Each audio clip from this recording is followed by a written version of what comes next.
जो परीक्षा हुई है वो 19 से 21 सितंबर को हुई थी। उसमें 21.17 लाख अभ्यर्थियों ने हिस्सा लिया, जो कि लगभग 86% अटेंडेंस थी। बहुत ही संतोषजनक थी। 6 पारियों में परीक्षा हुई थी और खुशी की बात है ये परीक्षा बिल्कुल शांतिपूर्ण पर संपन्न हो गई।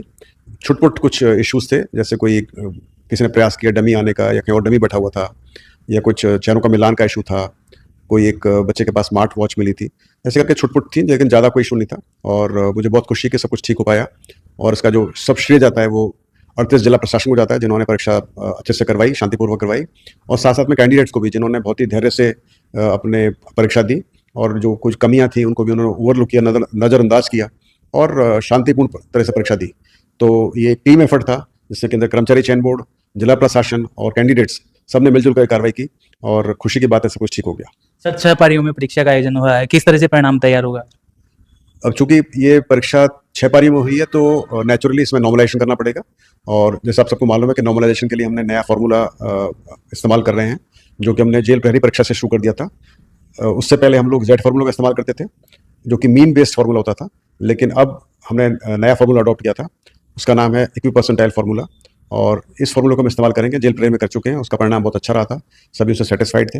अब पटवारी में उसको इस्तेमाल करेंगे, और चूंकि ये परीक्षा 6 पारी में हुई है चतुर्थ श्रेणी की, इसके अंदर भी हम इक्विपर्सेंटाइल फार्मूला यूज़ करेंगे, और मुझे उम्मीद है कि इसमें से हर शिफ्ट से लगभग बराबर बच्चे पास होंगे। ये डिपेंड करता है कि तो स्कैनिंग का टाइम काफ़ी लगेगा, क्योंकि 21 लाख बच्चों की ओवर शीट को स्कैन करना होता है तो काफ़ी वक्त लगता है। बीच में काफ़ी छुट्टियां हैं, दिवाली का माहौल है, तो टाइम लगेगा उसके लिए। दूसरी बात है कि चूंकि 6 पारी की परीक्षा, तो 6 पेपर की वैलिडेट करना, उसकी जांच करना, उसको निकालना, और फिर उसके ऊपर ऑब्जेक्शन करना, ऑब्जेक्शंस इनवाइट करना। अब डिपेंड करता है कितने ऑब्जेक्शंस आते हैं, कितने क्वेश्चन पे ऑब्जेक्शन आते हैं। यदि ज़्यादा नहीं होंगे तो टाइम कम लगेगा, ज़्यादा होंगे तो टाइम ज़्यादा लगेगा।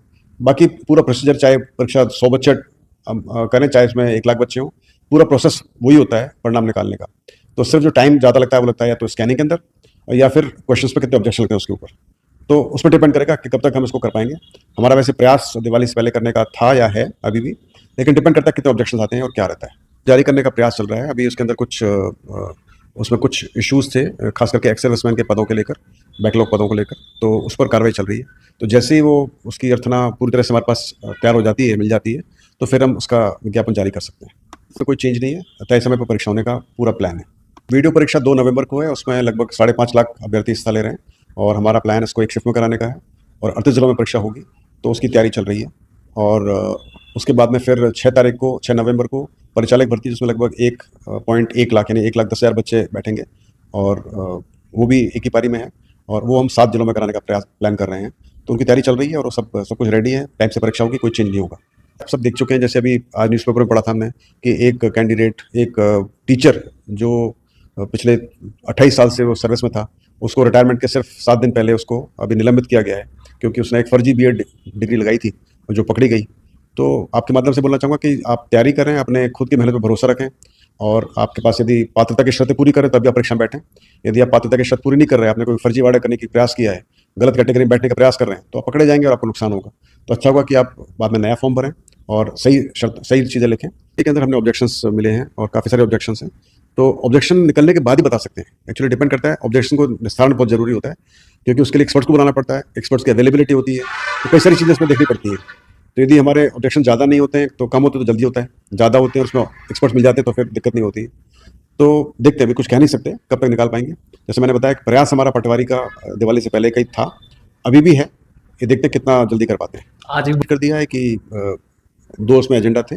एक तो था L2 की डीवी की लिस्ट, इंग्लिश सब्जेक्ट के लिए और साइंस के सब्जेक्ट के लिए, तो उसके लिए जो कैंडिडेट्स कम पढ़ रहे थे उनके लिए डीवी के लिए हमने लिस्ट निकाली है, जो कि हम अपलोड कर देंगे। और दूसरी थी हमारी स्टेनो परीक्षा, जो कि काफ़ी पहले हुई थी, उसके बाद उसका फिर स्किल टेस्ट हुआ था, और उसकी लिस्ट हमने निकाल दी है। मतलब वो अपलोड अपनी अनुमोदन हो गया उसका, लगभग 904 या कुछ ऐसे कैंडिडेट्स उसमें क्लियर हुए हैं। तो ये लिस्ट हम जल्दी अपलोड कर देंगे, तो बच्चों को पता पड़ जाएगा। आपके माध्यम से सभी को बहुत बहुत शुभकामनाएं, बहुत बधाई जिन बच्चों ने उसमें सफलता हासिल की है।